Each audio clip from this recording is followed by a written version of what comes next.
नमस्कार, IBN 7 की इस खास पेशकश में आपका स्वागत है। हमारे साथ है बीजेपी के अध्यक्ष नितिन गडकरी, जो इस समय कंट्रोवर्सी में है। नितिन जी, जो कंट्रोवर्सी से शुरू करते हैं, कांग्रेस ने साफ आप पर आरोप लगाया है कि गोसीकुंड का जो इरिगेशन प्रोजेक्ट है, उसमें आपने चिट्ठी लिखी पवन बंसल को और कहा कि जो कॉन्ट्रैक्टर्स हैं उनके पैसे जल्द से जल्द दो। यानी उनका कहना है आप कॉन्ट्रैक्टर्स की तरफदारी कर रहे थे, उनकी तरफ से आप पैसा मांग रहे थे। मुझे बहुत आश्चर्य लगा है। पहली बात है कि 1983 में इस प्रकल्प का भूमि पूजन प्रधानमंत्री राजीव गांधी जी ने किया था। तब उसकी कीमत 400 करोड़ रुपए थी। जब काम शुरू हुआ तब 900 करोड़ थी और आज 14,000 करोड़ इसके ऊपर खर्चा हुए हैं। विदर्भ में किसान आत्महत्या कर रहे हैं। इस प्रकल्प के कारण 3.5 लाख हेक्टेयर जमीन पानी के नीचे आएगी। नागपुर, भंडारा, गोंदिया, चंद्रपुर और गढ़चिरौली जिले की। मुझे एक बात बताइए, यहां किसानों ने आंदोलन शुरू किया, काम रोका है, उनके लैंड एक्विजिशन के पैसे नहीं मिले हैं, पुनर्वसन का काम बंद है और प्रकल्प का काम बंद है। जो भ्रष्ट कॉन्ट्रैक्टर है, 300 कॉन्ट्रैक्टर को काम मिले हैं। मेरे कोई कॉन्ट्रैक्टर से संबंध नहीं, किसी से पार्टनरशिप नहीं, किसी की मैंने सिफारिश नहीं की। नहीं सर, एक मिनट। उन कॉन्ट्रैक्टर्स में से है अजय संचेती, जिनके 726 करोड़ का प्रोजेक्ट उसी गोसीकुंड में है, और आपके एक MLC भी है मितेश भगोड़िया, जिनके 434 करोड़ का उस प्रोजेक्ट में पैसा लगा है। यानी 32% पैसा जो है बीजेपी से जुड़े हुए 2 कॉन्ट्रैक्टर्स का है, इसलिए आपका नाम आता है। पहली बात, आप गलत बोल रहे हैं। ये भांगड़िया जो है ये 8 महीने पहले बीजेपी में आए हैं जी, और अजय संचेती को और भांगड़िया को 5 साल पहले कॉन्ट्रैक्ट मिले हैं, जब कांग्रेस का शासन था। कॉन्ट्रैक्ट देने का काम कांग्रेस, राष्ट्रवादी कांग्रेस, एक मिनट में आपको बताता हूं, कॉन्ट्रैक्ट अगर गलत है, ये सही है, ये देखने का काम कांग्रेस, राष्ट्रवादी कांग्रेस का शासन है। इन्होंने कॉन्ट्रैक्ट दिए हैं 5 साल पहले, जब मैं भाजपा का अध्यक्ष नहीं था। दूसरी बात, अगर इन्होंने गलत काम किया है तो इनके ऊपर कार्रवाई करो, इनके ब्लैक लिस्टेड करो। मैंने कभी इनकी सिफारिश नहीं की है। दूसरी बात, ये 34% वाली बात आप गलत बोल रहे हैं। अभी टोटल प्रोजेक्ट की कॉस्ट 14,000 करोड़ रुपए हुई है सर, और इसमें 300 कॉन्ट्रैक्टर काम कर रहे हैं। दूसरी बात, लेकिन कहीं ना कहीं ये इल्जाम लगता है कि क्योंकि ये कॉन्ट्रैक्टर्स बीजेपी से जुड़े हुए हैं और उनके पैसे रुके हुए हैं, इसी वजह से आपने चिट्ठी लिखी पवन बंसल, जो वाटर रिसोर्सेज मिनिस्टर हैं। देखिए, मुझे बताइए, 300 कॉन्ट्रैक्टर काम कर रहे हैं जी, हिंदुस्तान के बड़े बड़े कंपनीज वहां काम कर रही है। उनके पेमेंट के लिए अगर मुझे कोई, मैं इतना मूर्ख राजनीतिज्ञ हूं कि कॉन्ट्रैक्टर के पेमेंट और वो भी मेरे पहचान के उनको देने की क्या चिट्ठी लिखूंगा मैं? क्या राजनीति में इतना मुझे समझता नहीं है? क्या कॉन्ट्रैक्टर के पेमेंट के लिए अगर बात करनी तो मैं फोन पर ओरली बात करता। देखो, कॉन्ट्रैक्टर से मुझे कोई लेना देना नहीं। और राजदीप जी, आपको एक बात समझाता हूं, ये जो दिल्ली की मीडिया में बार बार मेरा अजय संचेती के साथ नाम जोड़ते हैं, मैं आपको भी आह्वान देता हूं और सबको देता हूं जी। मेरी उसके साथ कोई पार्टनरशिप है? 1 रुपए का लेना देना है क्या मुझे बताइए? वो आप दोस्त नहीं है? आपकी वजह से उनको राज्यसभा की मेंबरशिप नहीं मिली और 17,000 करोड़ के प्रोजेक्ट उनको मिले हैं। ज्यादातर जब आप PWD मिनिस्टर बने उसके बाद इल्जाम लगता है कि उनको ज्यादा कॉन्ट्रैक्ट्स मिले। पहली बात, मेरे PWD मिनिस्टर के कार्यकाल में अजय संचेती को 1 रुपए का भी काम 4.5 साल में मैंने दिया नहीं। अजय संचेती अगर मेरा मित्र रहता तो जब मैं PWD मिनिस्टर उनको काम मिलता। आपने कोई रोड प्रोजेक्ट नहीं दिया। दूसरी बात, बिल्कुल नहीं दिया। दूसरी बात, इरिगेशन के उनको जितने काम मिले हैं उतने कामों में जब कांग्रेस और राष्ट्रवादी कांग्रेस का शासन था तब उनके सरकार ने काम दिए। मुझे एक बताओ, ये कौन सा न्याय है?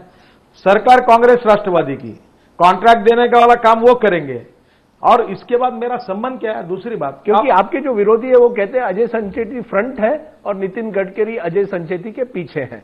17,000 करोड़ के इरिगेशन प्रोजेक्ट के कॉन्ट्रैक्ट मिले। पेनगंगा में एक दिन में उनको 1,200 करोड़ के कॉन्ट्रैक्ट अजीत पवार की सरकार, अजीत पवार देते हैं एक दिन पहले, जबकि इलेक्शन कोड ऑफ कॉन्डक्ट 2009 में आ रहा है। तो सवाल यह उठता है, अजीत पवार संचेती को कॉन्ट्रैक्ट देते हैं, संचेती के पीछे है गडकरी का हाथ, ये इल्जाम है। पहली बात, अजीत पवार को आज तक जिंदगी में और इरिगेशन के एक भी अधिकारियों को संचेती को कॉन्ट्रैक्ट देने के लिए न मैंने फोन किया है, न मैंने सिफारिश की है, और डायरेक्टली और इनडायरेक्टली मेरा अजय संचेती के कंपनी के साथ कोई संबंध नहीं है। वो दोस्त है आपके?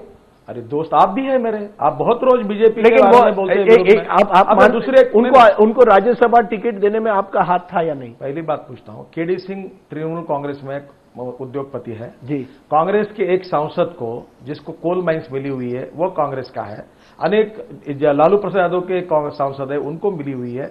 मेरा क्या संबंध है? मेरी दोस्ती मनोज जायसवाल से भी है। अगर हिम्मत है और मेरे संबंध है तो जाहिर करो और मेरा कहां फाइनेंशियल वो डिक्लेयर करो without any evidence, without any proof. Ajay Sancheti के साथ मेरा नाम जोड़ना ये कौन सी न्यायिक बात है? कोई मेरा संबंध है उसके साथ? आप मीडिया को इल्जाम दे रहे हैं, क्या आप समझते हैं इसके पीछे किसी की साजिश है? आपके जो विरोधी हैं शायद आपके ही पार्टी में हो जो इस तरह की खबरें दे रहे हैं। मैं अच्छी बात देता हूं आपको और फायदा हो जाएगा जी। आपके भी चैनल वालों को काम को लगा दो और बाकी भी लगा दो जी। अजय संचेती के साथ मेरे डायरेक्ट इनडायरेक्टली कोई व्यावसायिक संबंध होंगे तो आइडेंटिफाई करो। जितना शेयर निकलेगा, जितनी प्रॉपर्टी को उसको अवार्ड करके दे दूंगा। आप राजनीति छोड़ेंगे अगर ये बात 100% छोड़ूंगा, 100% अगर अजय संचेती के साथ आपके बिजनेस लिंक्स निकले तो आप राजनीति छोड़ने के लिए 100% तैयार हो। आपको आह्वान करता हूं दुनिया की पूरी मीडिया को जिसमें हिम्मत है, ताकत है, पूरा आइडेंटिफाई करे।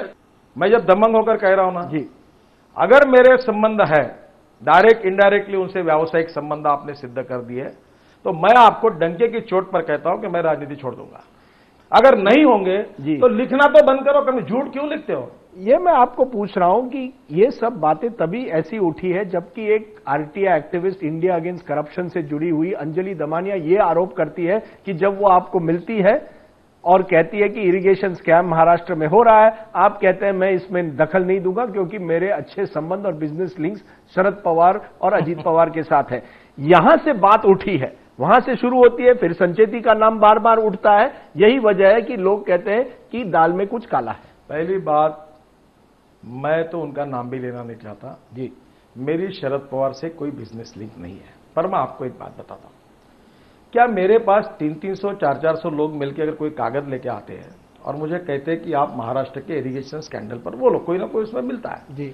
और ये 150 प्रोजेक्ट का स्कैंडल है। मीडिया का न्याय भी देखो, 150 प्रोजेक्ट में घोटाला है, घोटाले करने वाले कांग्रेस राष्ट्रीय नेता है और सवाल मेरे चिट्ठी पर आप चर्चा कर रहे हो। ये कौन सा न्याय है? कहा जा रही मीडिया, क्या संबंध है मेरा उसके साथ? तो फिर ये इमेज क्यों बन गई है कि नितिन गडकरी जो है वो बिजनेसमैन एक तरह से है, बिजनेसमैन पॉलिटिशियन है? देखो ये गलत बनाई है क्योंकि दिल्ली में विदाउट वेरीफाई, विदाउट एविडेंस लिखना और दिखाना और स्टोरी लिखने का काम होता है। आपकी एसेट्स क्या है? What is your worth, total worth? Nitin Gadkari is worth? मेरी एसेट की इंक्वायरी आप तैयार कर लो, दिग्विजय सिंह की कमेटी अपॉइंट कर दो और कर लो, मैं तैयार हूं। देखो एक चीज है, मैं कोई भी चिल्लर नेता कुछ भी कहते रहे और मैं इसमें जवाब देते घूमते रहूं, ये काम मैं नहीं करूंगा। देखो आपने उनके खिलाफ डेफेमेशन नोटिस बिल्कुल डाला है, अब वो प्रूव करे ना। अगर मैं उद्योगपति हूं और मैंने पैसे कमाया और मेरी प्रॉपर्टी, तो वो प्रूव करे। अच्छा एक बात, 2 मीडिया ने मेरी भी माफी मांगी, कांग्रेस के नेता ने मेरी माफी मांगी, क्या सबके ऊपर केसेस करते घूमू क्या अभी मैं? ये आपको मैं सवाल पूछता हूं, मैं आया हूं, आपका मित्र हूं, मेरे खिलाफ आदर्श में मेरा फ्लैट है करके चला गया, झूठ निकला। संचेती का फ्लैट था एक बेनामी ड्राइवर के नाम पे, इसलिए नितिन गडकरी का नाम जुड़ गया। राजदीप सरदेसाई का फ्लैट निकला, अब मैं आपको 15 साल जान दूंगा, मेरा नाम जुड़ोगे क्या उसके साथ? अजय संचेती के बिजनेस के साथ, उसके व्यवहार के साथ मेरा कौड़ी का संबंध नहीं है। ये बताइए, ये कौन सी बात है कि आप उसकी प्रॉपर्टी को, उसके बिजनेस को without any evidence, without any partnership, without any business interest मेरे साथ क्यों जोड़ते हो? ये बताइए, रॉबर्ट वाड्रा का नाम अब आया है हाँ। एक तरह से कि रॉबर्ट वाड्रा के डीएलएफ के साथ संबंध है और सवाल उठे हैं। यह मामला उठा मार्च 2011 में।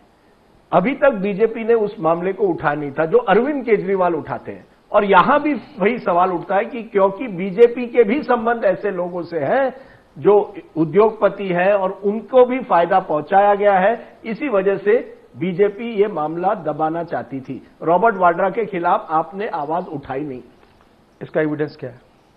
मार्च 2011 और अब हम बात कर रहे हैं अक्टूबर 2012 में। 2011 और 2012 के बीच 18 महीने में बीजेपी ने यह मामला क्यों नहीं उठाया?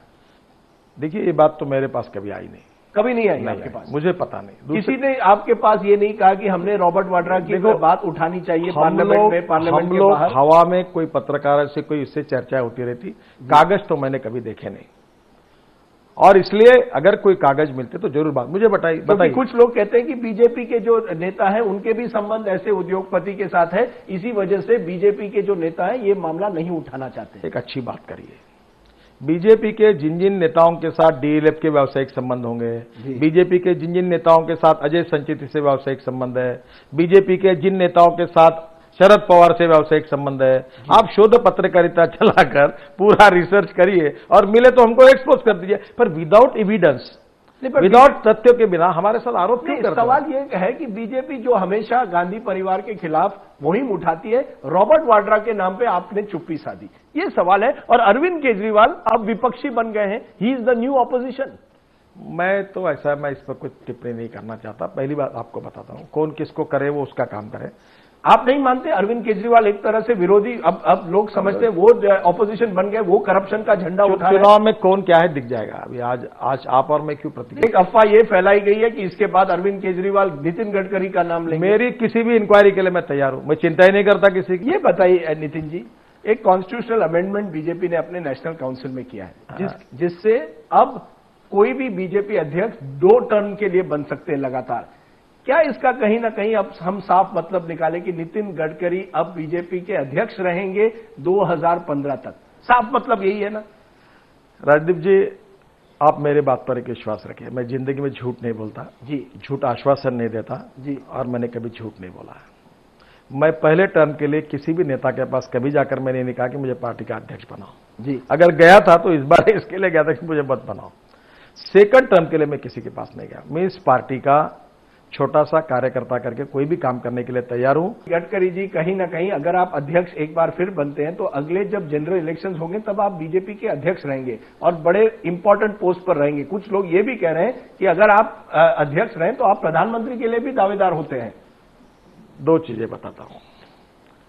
मुझे मालूम है कि आप मेरे पर विश्वास नहीं रखेंगे, पर जो लोग नितिन गडकरी को 30-40 साल से जानते वो विश्वास रखेंगे। मैं जिंदगी में झूठ आश्वासन नहीं दिया, झूठ कभी बोला नहीं, राजनीति मैंने की नहीं। मैं न प्रधानमंत्री बनना चाहता हूं, न मैं अध्यक्ष बनना चाहता हूं। मैं अपने जीवन के 20-25 साल गांव, गरीब, मजदूर, किसान, गरीबों के लिए अच्छा कार्य, अपना परिवार संभालकर काम करना चाहता हूं। एक्सीडेंटली बोलो या मैं अध्यक्ष बन गया, और अगर मौका आएगा तो हिंदुस्तान के इतिहास में आप याद रखना, जब जब भी कोई पार्टी के लिए सैक्रिफाइस देने की नौबत आएगी, नितिन गडकरी पहला आदमी रहेगा, बोलेगा मुझे मत बनाओ। लोकसभा इलेक्शन के पहले आप अनाउंस नहीं करेंगे कि एनडीए या बीजेपी का कौन प्रधानमंत्री का पार्टी में इतने कैपेबल चेहरे हैं। ये कोई माँ बेटों की पार्टी, पिता पुत्र की पार्टी नहीं है। लेकिन इलेक्शन के पहले करेंगे या नहीं किसी का नाम? देखिए, इलेक्शन के पहले कोई नाम पहली बात, इलेक्शन के लिए अडवाणी जी का चेहरा है, सुषमा जी का चेहरा है, अरुण जी का चेहरा है, डॉक्टर जोशी का चेहरा है, राजनाथ सिंह का चेहरा है, मेरा भी चेहरा है, नरेंद्र मोदी का भी चेहरा है। सब चेहरे दिखाकर चुनाव लड़ेंगे। ये कलेक्टिव लीडरशिप होगी, लोकतांत्रिक पार्टी है। क्योंकि नीतीश कुमार ने, हमने सुना है, आपसे कहा है कि आपको कहना पड़ेगा साफ साफ एनडीए के बाकी दलों को कि कौन नेता रहेगा। ऐसा कुछ कहा नहीं है, ऐसा कुछ नहीं है। नीतीश कुमार को मैंने कहा कि अभी देखो, अभी तक सत्ता ही नहीं आई तो विवाद क्यों करते हो? जब हमारे पास सत्ता आएगी तो एनडीए की भी जो पार्टी है उनसे भी विचार विनिमय करके हमारा नेता तय करेंगे। नरेंद्र मोदी गुजरात चुनाव लड़ने जा रहे हैं, अगर एक बार फिर उनको 2/3 बहुमत मिलती है, यानी हैट्रिक करते हैं, तो क्या आप मानते हैं कि वो फ्रंट रनर बनते हैं प्राइम मिनिस्टर चेहरे? नरेंद्र मोदी हमारे पार्टी के बहुत ऊंचे कद के लोकप्रिय नेता है। मुख्यमंत्री करके उन्होंने एक रोल मॉडल के रूप में अच्छा कार्य किया है, और हमारे पार्टी के जो 5, 6, 7 प्रमुख चेहरे उसमें उनका भी चेहरा है। पर वो क्या अगर गुजरात चुनाव जीतते हैं तो फ्रंट रनर बनते हैं या नहीं? इस सवाल का मैं जवाब दे चुका हूं कि लोकसभा चुनाव के बाद पार्टी के हाईएस्ट बॉडी ये सब चेहरे पर चुनाव लड़ेगी, और फिर स्थिति जब होगी, संख्या कितनी आए, क्या आएगी, सब देखने के बाद चर्चा करके फिर तय करेंगे।